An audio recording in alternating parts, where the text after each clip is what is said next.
Hola, ¿qué tal? Soy Leti Sánchez y esto es El Arte de Vivir. Consejos prácticos para vivir en armonía. Comenzamos.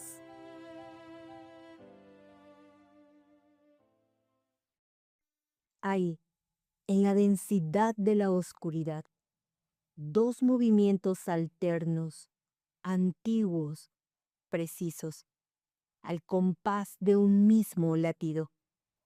No fue luz aún, fue ritmo. De ese vaivén surgió algo distinto, una primera imagen en color, tímida, naciente, como si el mundo se atreviera por primera vez a mirarse a sí mismo. Parpadeé y la forma cambió. No había palabras, no había nombre, solo el latido de un corazón, uno solo, tan cercano que dolía. Pero bastó un gesto mínimo, un profundo respiro, una bocanada de aire tomada desde el fondo, y entonces, sin anuncio, la escena se iluminó, no como relámpago, sino como amanecer. Antes de comprender, el cuerpo sabe. Antes del significado está el pulso. La conciencia no nace de una idea, nace de un ritmo, uno que se sabe sostener. Ay, qué bello poema este, ¿cierto? Y así es como estamos entrando a este último capítulo de la Casa 12. Y es que mira, todos los días caminamos sin hacer conciencia del momento en el que fuimos engendrados. Dos movimientos alternos, dice el poema, antiguos, precisos, al compás de un mismo latido. Nuestros padres biológicos, que independientemente de su momento, de su encuentro, tal vez entre rosas o tal vez violento, oscuro, quizá arbitrario. El caso es que cuando aprendemos a ver la precisión de nuestro momento, cuando encaramos con valentía nuestra realidad, aprendemos también a ver el valor de nuestra expresión, el para qué de nuestra existencia, para qué es que estoy en este mundo. Eso muchas veces no es algo que queramos hacer. Pero cuando la vida no deja de volverte al mismo sitio, la única forma de romper esa racha es verla de frente y sumergirte en la sombra de tus inicios. Y entonces, dice el poema, basta un gesto mínimo, un profundo respiro, una bocanada de aire tomada desde el fondo, y la escena se ilumina como un amanecer. ¿Recuerdas cómo introduje esta navegación por la Casa 12? En el capítulo 1, al inicio dije que un mes de agosto en el año 2012 salí deprisa, con una maleta hecha, donde llevaba un par de mudas y mi equipo de corte de cabello. Emigraba de mi tierra natal, ilusionada. Me había perfilado para iniciar mi carrera judicial sin saber la cantidad de retos que me esperaban detrás del gran sueño de mi vida. Tras intentar por 2 años alcanzar esta meta, vi en ese agosto una gran oportunidad. Y así fue. Solo que la oportunidad no era precisamente para ingresar al trabajo de mis sueños, sino para trascender mi pequeñez y reconocer el gran valor que tengo como ser humano. ¿Qué pasó entonces? Bueno, encaré mi verdad. Entre los años 2010 y 2012, laboré como meritorio en el Poder Judicial de la Federación. Esto fue gracias a un profesor de la universidad quien me apoyó para que me recibieran en el tribunal, aunque en principio sin goce de sueldo, sin horario, sin compromisos. Sin embargo, me tocó cubrir algunos contratos de itineridad y así logré aprovechar ese espacio para prepararme y tener una mejor oportunidad para aspirar a un cargo, pues la promesa con la que entré era que en cualquier momento se abriría una vacante. Así que tomé todos los cursos que ofrecía: oficial administrativo, oficial de partes, diligenciaria, en fin. Me preparé con constancia y dedicación, puntual y responsablemente. Hasta que un día el magistrado nos notificó mediante una circular que ya no se recibirían más abogados en calidad de meritorios. Una compañera de trabajo me hizo saber de la apertura de 2 nuevos tribunales en la ciudad de Cuernavaca, Morelos, donde ya se estaba incluso contratando personal. Ahí vi la mía.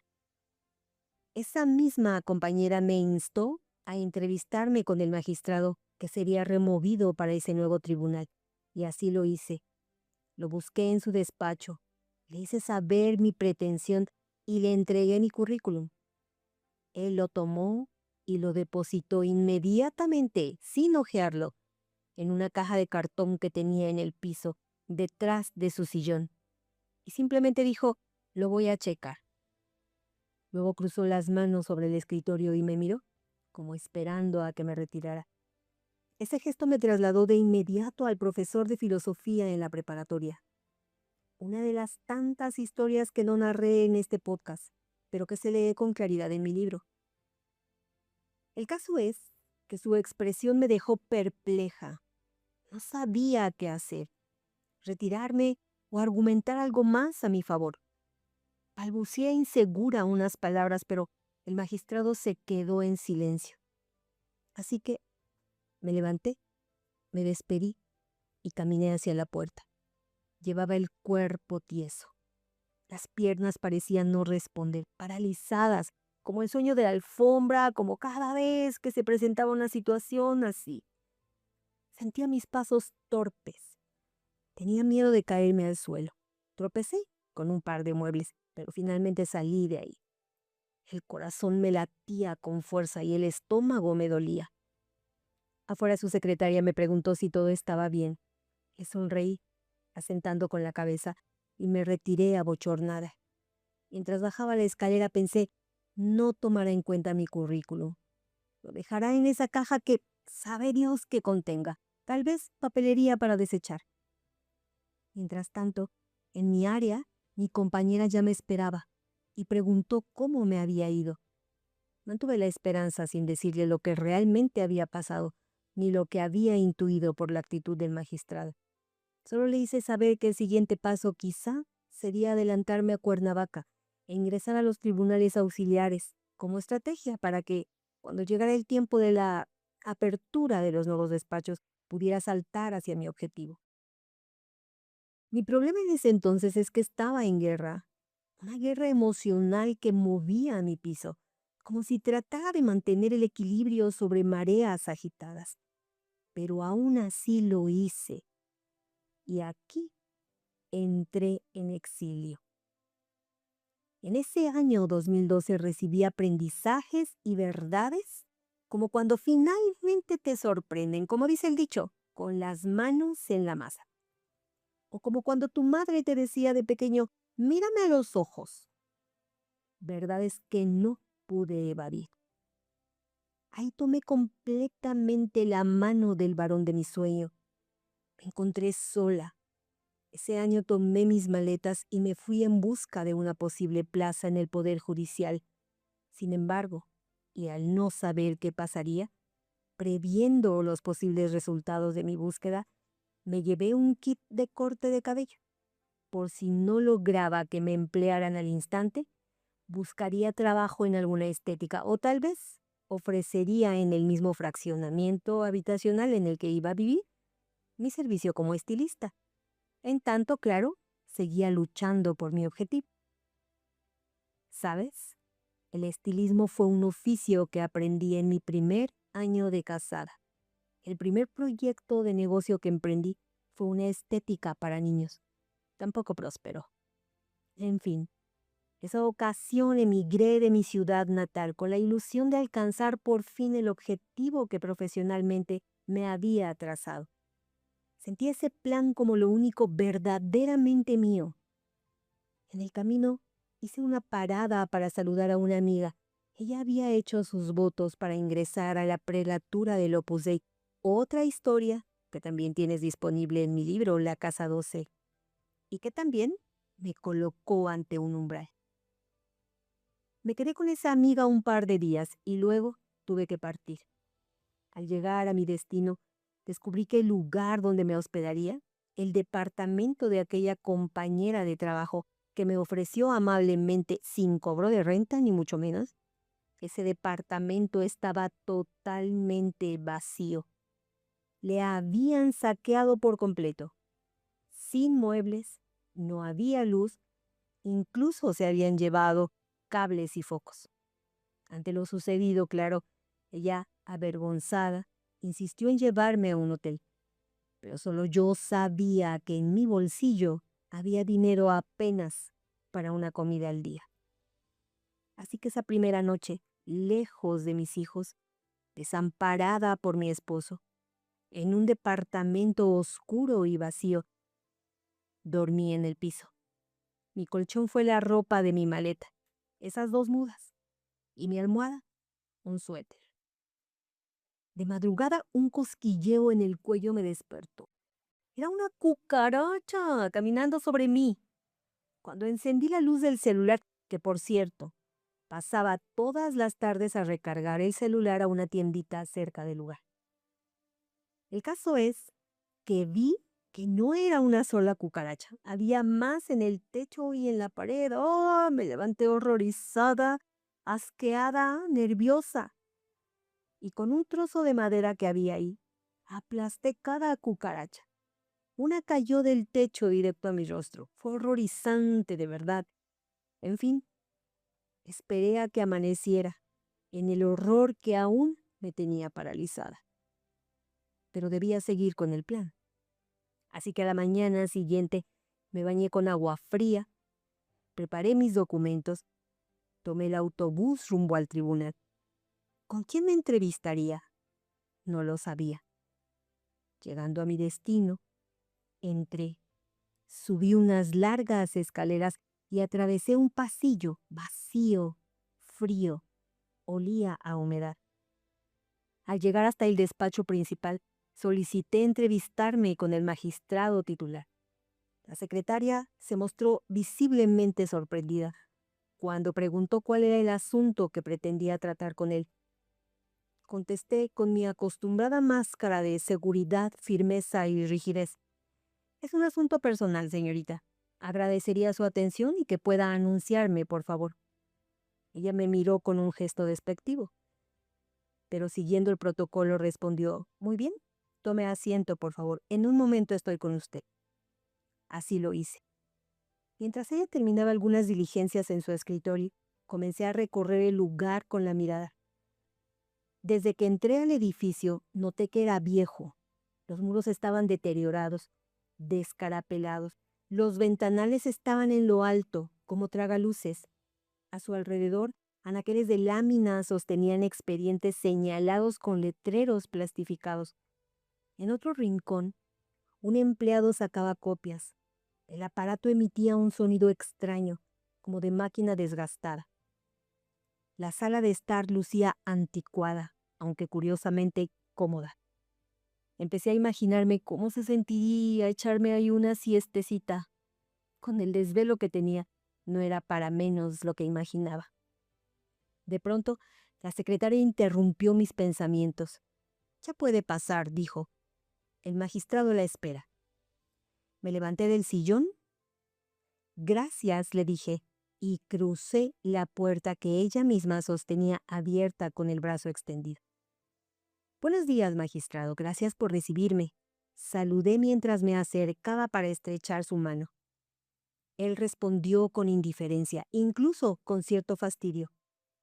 Esperé a que me invitara a sentarme, pero en su lugar preguntó, ¿qué es ese asunto personal que deba atender con usted? No la conozco, ¿cierto? Me desconcertaron sus palabras. Aún no me había mirado. En efecto, magistrado, no nos conocemos. Me presento. Soy la licenciada Leticia Sánchez. Vengo del estado de Tlaxcala.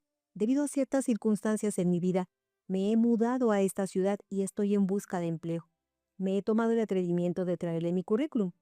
Extendí la mano para entregar el documento. Lo recibió sin hojearlo En su lugar lo barajeó entre los dedos, sacudiendo las hojas como si intentara oler el papel de la engargolada. Y dijo, ¿un currículum? Es usted abogada, supongo. Sí, es así, respondí. Tengo experiencia en algunos espacios diversos. De hecho, ¿puedo sentarme? Pregunté señalando la silla frente a su escritorio. Él extendió la mano con la palma firme, como autorizando mi petición, sin emitir palabra alguna. Y continué. Me inicié en el ámbito laboral como catedrática, dije mientras me acercaba a la silla para sentarme. Impartí las clases y ahí fui interrumpida. Entonces, sabrá que un currículum debe traer fotografía impresa, ¿cierto? Levantó el documento a la altura de mi rostro, sujetándolo con ambas manos. Bueno, volví a titubear. Mi mente comenzó a llenarse de recuerdos. Otra vez indiferencia, otra vez despotismo, otra vez esa opresión en el pecho, y el corazón se comenzó a acelerar. Sentía el rostro caliente. Sí, lo olvidé yo. Además, señora mía, continuó diciendo, la actividad de un magistrado requiere concentración extrema. Nos toca dilucidar asuntos jurídicos del despacho. Esta actividad exige todo nuestro tiempo y atención. Un currículum puede entregarse en recepción y turnarse a la oficina correspondiente. ¿Sabía usted eso? Sí, claro. Bueno, como le dije, estoy recién llegando y no tiene conocimiento de los protocolos de esta oficina, ¿verdad? Interrumpió nuevamente. Bueno, colaboré como meritorio en el Tribunal Colegiado de Tlaxcala. Dicho esto, irguió la cabeza, me miró fijamente, se recargó en el respaldo del sillón, apoyó los codos en las braseras, cruzó los dedos de ambas manos y comenzó a girar los pulgares entre sí. Fue entonces que pude ver su rostro completo, frente amplia, cejas semipobladas, mentón partido, labio inferior más grueso que el superior. Tensó las mandíbulas y apretó los labios frunciendo el ceño. Yo mientras tanto continuaba hablando, creyendo que ya tenía el control de la charla, que había logrado su atención. Vera magistrado, me he tomado el atrevimiento de llegar hasta usted para manifestarle directamente que me complace mucho que pudiera valorar mi vitae. Me caracterizo por ser formal y responsable. Entiendo lo importante de su cargo y ruego pase por alto esta incidencia. Es solo que me parece correcto presentarme ante usted. Vaya, vaya, dijo. Qué clara justificación. Dígame, ¿dónde dice que colaboró? En el 28º colegiado, en Tlaxcala. Respiré discretamente. Los nervios aún se notaban en mi voz. ¿Y allá será muy diferente que acá? Alzó la voz. Siendo ambos tribunales del Poder Judicial de la Federación, nos rigen los mismos protocolos, ¿cierto? Sí, claro, indudablemente. Reitero mis disculpas. Es que me pareció cordial entrevistarme directamente en ese instante. Se incorporó nuevamente de su silla, apoyó los codos sobre el escritorio, aquietó los dedos, inclinó levemente el rostro y dijo, ¿usted considera que en estos despachos requerimos gente que colabore a partir de lo que está acostumbrada a hacer? ¿O será que estos tribunales funcionan gracias a normas y protocolos? Esto funciona gracias a algo que se llama sistema, licenciada. Y clavó su mirada en mis ojos. Sentí como agujas en el centro del iris. No resistí y tuve que bajar la mirada. Bueno, dije tímidamente. La mente se nubló. No sabía qué más decir. No quería retirarme así, pero tampoco sabía cómo seguir. Bien, pues ahí tiene la respuesta, continuó diciendo. Hay lineamientos. Acatarlos es funcional y prudente, agregó determinantemente. Bajó la mirada, leyó mi nombre en voz alta, María Leticia Sánchez Carrasco. Cerró el engargolado y estirando la mano con determinación dijo, por favor, lleve su documento a la oficina correspondiente. Tomó el teléfono y dijo, la licenciada va de salida. Condúcela a la puerta. Y colgó. En pocos segundos, la secretaria entró y me acompañó a la salida. Agradecí pero la voz ya estaba quebrada. El pecho estaba congelado. Una opresión fuerte me contrajo el músculo. No sentía los latidos del corazón. El pasillo de regreso se volvió más largo, amplio, y lo sentía frío. Al bajar la escalera, las piernas se doblaron. Me sostuve del barandal, y al llegar a la puerta de salida, ahí caí de rodillas al suelo. El golpe me devolvió el aliento. Solté el llanto. El guardia me sostuvo, me ayudó a levantarme y me ofreció sentarme, pero me negué. No podía continuar ahí. Así que caminé hacia la calle. Iba devastada. A lo lejos vi la cúpula de una iglesia y me dirigí hacia allá.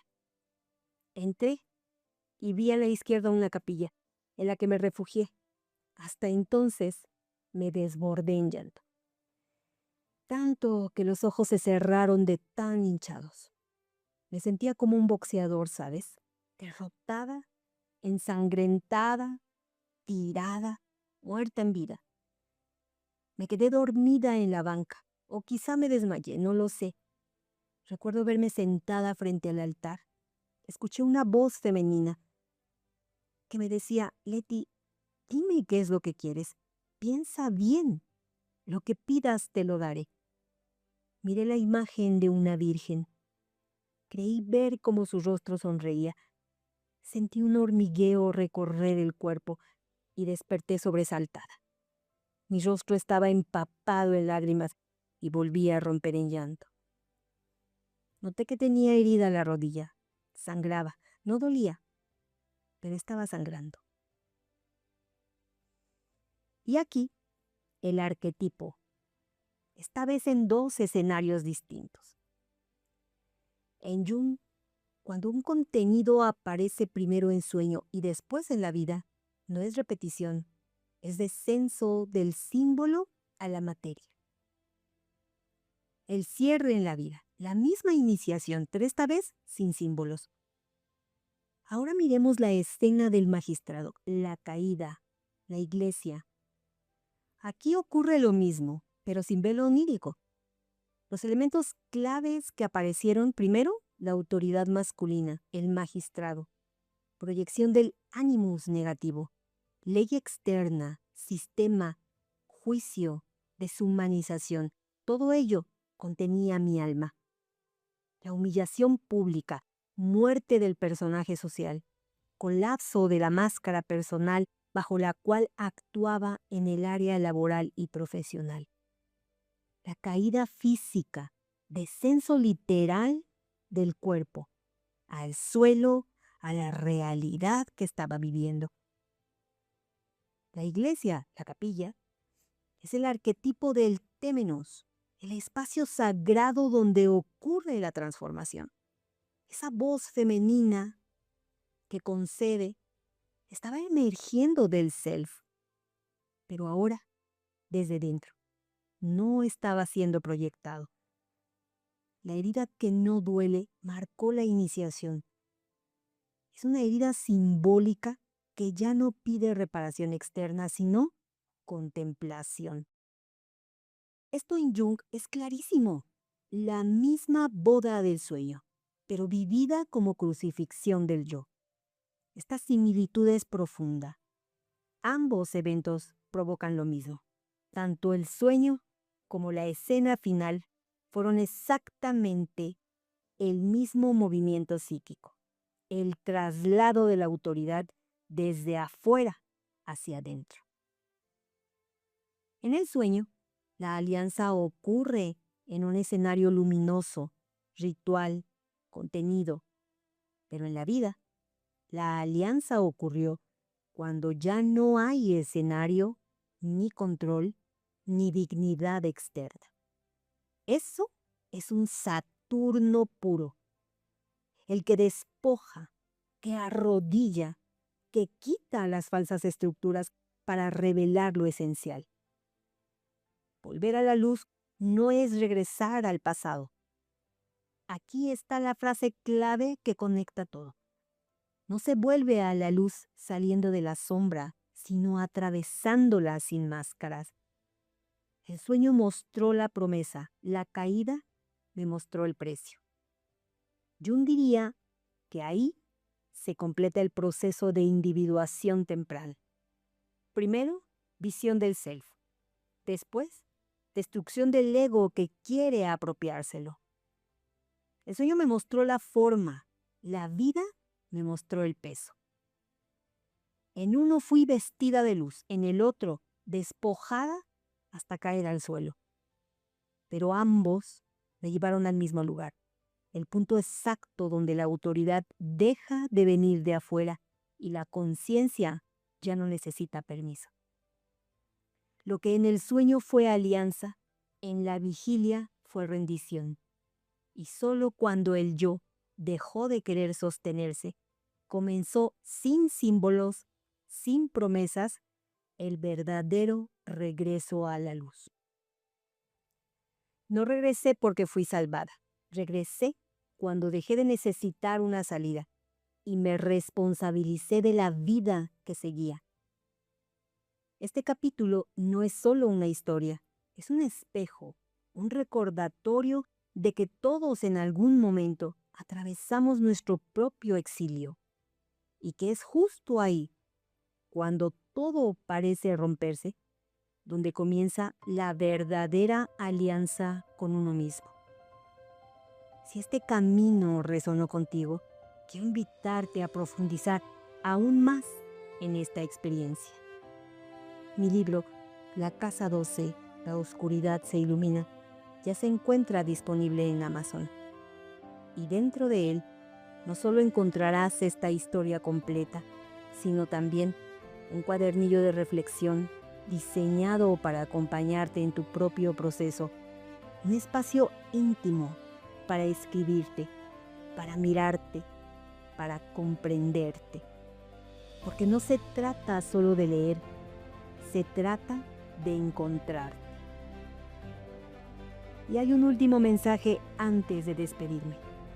Voy a compartir contigo el resultado de un test simbólico junguiano que me realizaron. ¿Recuerdas el capítulo 10? Hablé de la libertad. Dije que para mí la libertad es una responsabilidad interior que pocos logran sostener. El test me describió como un jardín silvestre. No crezco donde me dicen, crezco donde la vida me llama. Bajo el sol que quema, bajo la lluvia que incomoda, bajo el viento que desordena. Y aún así, florezco. No porque las condiciones sean perfectas, sino porque mi raíz es verdadera. No necesito moldes, ni aplausos, ni formas prestadas para existir. Mi alma no fue hecha para sostener apariencias, fue hecha para expandirse sin permiso. Y eso, aunque suene hermoso, exige una responsabilidad profunda. Porque ser libre no es hacer lo que quiero, es sostener lo que soy. Es mirarme sin máscaras, es hacerme cargo de mis decisiones, es dejar de culpar al mundo por cada elección que hago en la vida. La libertad no es ligera, no es cómoda, no es para quien busca refugio en lo externo. La libertad es para quien se atreve a habitarse completamente y para quien renuncia a la perfección vacía y elige la verdad, aunque ésta incomode. Para quien entiende que no hay estructura que pueda contener lo que el alma ya reconoció como propio. Soy silvestre, sí, pero no por rebeldía. Soy silvestre porque soy fiel a mí. Y esa es la forma más alta de libertad. Gracias por estar.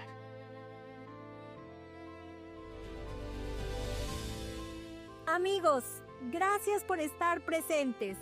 No olvides, eleva tu conciencia, vive en plenitud. Hasta la próxima.